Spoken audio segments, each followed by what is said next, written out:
Essa semana foi bastante tumultuada no cenário político aqui na minha cidade, Itajaí, Santa Catarina. Eu sou Thiago Moretti, professor tatuado, e esse vídeo é um resumo de tudo o que aconteceu e uma amostra do que vem pela frente. Prefeitura Municipal aqui na minha cidade, que é comandada pelo PL, com a dupla Robson e Rubens, essa galera extremista, lançou em regime de urgência um projeto de lei para mudar a forma de contratação dos funcionários temporários, os ACTs que a gente diz aqui na prefeitura, nas áreas de educação e saúde. Eu fiz vídeo aqui me posicionando contra esse projeto, que ele tem um monte de buraco e tira direito de trabalhador, o que é inadmissível, mas foi para a Câmara de Vereadores e passaram esse projeto de uma forma totalmente truculenta, patrolaram, como a gente costuma dizer. Então, logo de cara, eu já vou mostrar aqui os nomes dos vereadores inimigos do servidor público de Itajaí, alguns deles traidores, porque foram eleitos com base em votos do servidor público dizendo que defenderiam os direitos da nossa categoria. E a gente tem então, os vereadores que votaram a favor desse projeto absurdo: Adão Bittencourt, Beto Cunha, Calinho Bombeiro, Liliane Fontinelli, Maurílio Moraes, Pedrão e Sandro Serpa. E esses a gente já sabia, votaram de acordo com o que o prefeito, com a base que eles têm já constituída no nosso município. Agora vem alguns que surpreenderam algumas pessoas. O Cristiano Fischer pediu um monte de votos para servidor público, está votando direto com o prefeito, e a gente fica se perguntando por que será, né? Leandro Danadar, galera. Sim, o cara que se dizia professor e foi lá e votou contra professor, porque basicamente esse projeto de lei, que agora é lei, tira direito de professor ACT do nosso município. A Renata Narciso, muita gente se perguntando por que ela não votou a favor. E eu digo para vocês, galera, a política tem dessas coisas. O que acontece de troca nos bastidores para que determine esses votos, a gente precisa ficar muito bem esperto para entender como isso funciona. Bruno da Saúde estava ausente nessa sessão, Xande Celular também, e tinha dois caras que estavam ausentes e ainda assim entraram, mostraram que eles queriam votar a favor, entraram online para deixar o voto deles lá, que foi o Mamão e o Vitor Nascimento. Essa galera votou a favor de um projeto de lei que tira muitos direitos dos trabalhadores temporários aqui no município da nossa cidade, Itajaí, Santa Catarina. A gente precisa entender que esse povo foi eleito numa luta contra o comunismo e nos bastidores eles estão lá votando apenas para os seus, não pensando na composição social da nossa cidade, do estado ou do nosso país. Preciso dizer aqui que votaram contra o Zé Ferreira, o Zé da Codetran, que estava inclusive no seu último dia, ele suplente da vaga da vereadora Hilda Deola, e também me surpreendeu aqui o vereador Dalmolin. Os dois únicos que votaram contra foram enfáticos em dizer que esse projeto tira direito de trabalhador, por isso que se posicionaram contra. Eles até fizeram uma correção no texto, porque tinha uma diferença na questão de licença maternidade, mas em Itajaí, os trabalhadores temporários na área de educação eram contratados em regime da CLT e tinham benefícios que a própria CLT traz e também fundo de garantia, entre outras situações. O prefeito disse em uma palestra recentemente que isso trazia muitas ações trabalhistas contra o município. Por que será, né, prefeito? Agora, nessa nova modelagem de contratação ACT, é no regime jurídico administrativo da própria prefeitura, numa lei extremamente vaga e que muitas pessoas, eu tenho certeza absoluta, vão ser muito mais assediadas, coagidas no ambiente de trabalho, porque não tem mais a proteção de um código, por exemplo, da CLT, do Código das Leis Trabalhistas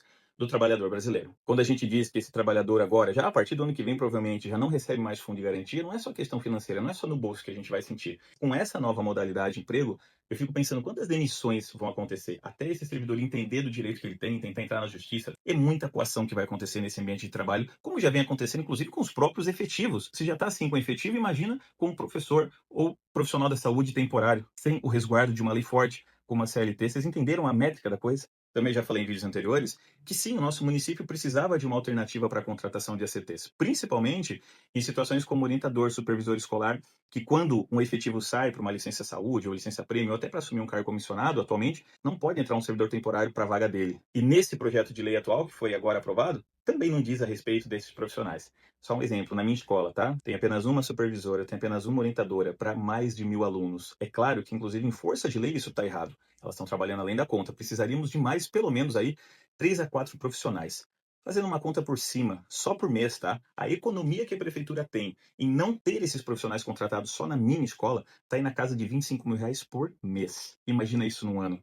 E aí você fica perguntando, será que eles realmente iam tentar fazer uma lei que tivesse esses profissionais da maneira como deveria estar na nossa escola? Sabe por quê? Os gestores estão se virando nos 30 para dar conta. Nós, professores, profissionais demais da escola, fazendo trabalho além do que a gente precisaria. A supervisora que tem, a orientadora que tem, trabalham dobrado, triplicado. E no final do dia, para o prefeito, vai estar perfeito. Além dele ver a escola dele funcionando, ainda teve uma economia nos cofres. Isso em uma escola. Imagine mais de 100 unidades de educação do nosso município. Percebe como que o PL, como que essa galera da extrema-direita gosta de fazer política? Fazer videozinho na rede social, dizer que tá tudo perfeito é fácil. Agora é difícil encarar a realidade. E a gente está em outubro e o nosso aluno não tem um lápis, não tem uma caneta, não tem um caderno, não tem uma borracha para escrever, porque nem material escolar chegou nas nossas escolas. Chegou pingadinho, um pouquinho em uma escola, um pouquinho em outra, mas assim, ó, jogado, simplesmente caótico o sistema. Escolas que eu já fiz denúncia aqui, que eles, para conseguirem vagas para os alunos, estão pegando salas que tinham projeto de biblioteca, sala de informática, projetos antes conquistados pela PP da escola, pela comunidade, pelo Grêmio Escolar, e transformando em sala de aula para colocar cada vez mais alunos. Agora, construir escola que é bom? Até agora nada. Salas superlotadas, inclusive, que eu já vou fazer uma denúncia aqui, tem muita sala hoje no município de Itajaí acima da capacidade que a resolução do COMED determina. A questão de metro quadrado por aluno está muito errado. E aí? Cadê o rigor da lei e cadê o cumprimento dessas resoluções que deveria ter?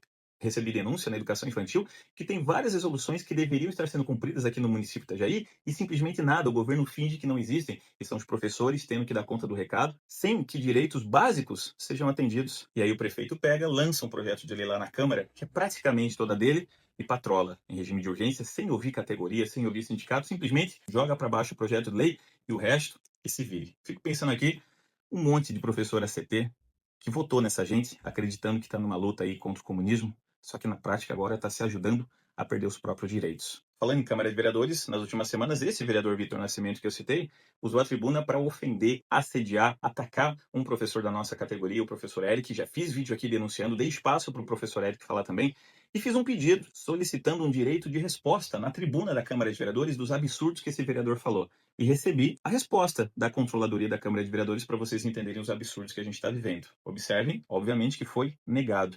Uma das justificativas é que a tribuna não deve ser usada para isso, que tem outros fins, mas eles deixaram ali bem claro que o tal vereador tem uma pseudo, vou falar pseudo porque eu não entendo como que isso pode ser dessa forma, mas diz lá imunidade parlamentar, ou seja, ele pode falar o que ele quiser na Câmara de Vereadores, na tribuna, ofender quem ele quiser, mas assim, gente, não fica por baixo. Se não conseguimos lá na Câmara de Vereadores, lá na tribuna, que esse vídeo circule em tom de resposta, os que eu postei anteriormente também, para que esse vereador entenda que ele não pode falar esses absurdos da nossa categoria dos professores. Já faço aqui também um pedido para que o sindicato da nossa categoria se posicione. Se a gente não consegue de forma individual ter essa defesa na Câmara de Vereadores, nós temos um órgão que nos representa, alô sindicato, Sindifós, a gente precisa de vocês. Um acolhimento jurídico e também político da nossa causa, a gente precisa ser defendido por um órgão tão grande e representativo como é o sindicato. Isso tem muito a ver também com vídeos que o prefeito e o vice-prefeito e vereadores fizeram dizendo que 2 servidores públicos, 2 professores haviam sido exonerados. Eu fiquei pensando muito nisso, fui atrás, busquei saber o que eram essas 2 exonerações. Uma delas, tenho certeza absoluta que foi exagerada. Parece que pegaram o caso dela, escolheram a dedo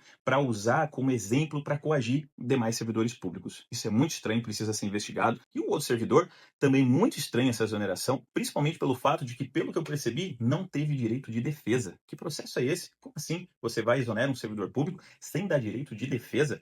Muito estranho isso. Agora, o que eu acho engraçado é que esse mesmo prefeito, esse mesmo vice-prefeito, não fizeram vídeos falando de 3 exonerações que aconteceram, só que daí do escalão maior, não de servidores públicos efetivos, mas da galera comissionada. E parece, foi divulgado aí no Diarinho, jornal da nossa cidade, que foram situações de assédio, tá? Muito escandalosas, inclusive, foram exonerados e ficou por baixo dos panos. Ninguém ficou muito sabendo disso. Por que que não teve vídeo do prefeito falando das exonerações, inclusive dentro, parece que do próprio gabinete lá da prefeitura? E como eu também já falei aqui, tem 2 secretários de governo condenados judicialmente. Tá certo que é primeira instância, os caras vão ter direito à defesa, mas assim, gente, aquele governo que foi eleito em prol da justiça, contra a corrupção, aquele monte de coisa que eu lembro da campanha eleitoral, como é que deixa 2 secretários condenados na justiça ainda dentro do governo? Percebem como que essas situações têm lado? Por isso que eu digo aqui nesse vídeo, galera, a gente precisa fazer um enfrentamento, porque essa Câmara de Vereadores aqui no nosso município é toda praticamente do prefeito. E a gente não pode deixar eles simplesmente patrolarem em cima da nossa cabeça. Anotem o que eu estou dizendo. Tentativa de precarizar, de sucatear a saúde e a educação do nosso município. E aí, quando tiver tudo jogado às traças, aí vem com um projetozinho de PPP, de privatização, de parceria público-privada. Não cola. Não podemos deixar essa galera destruir a qualidade do nosso trabalho que um dia a gente já conseguiu fazer aqui no nosso município. Fiquem atentos e vamos continuar lutando. E eu sigo aqui também denunciando.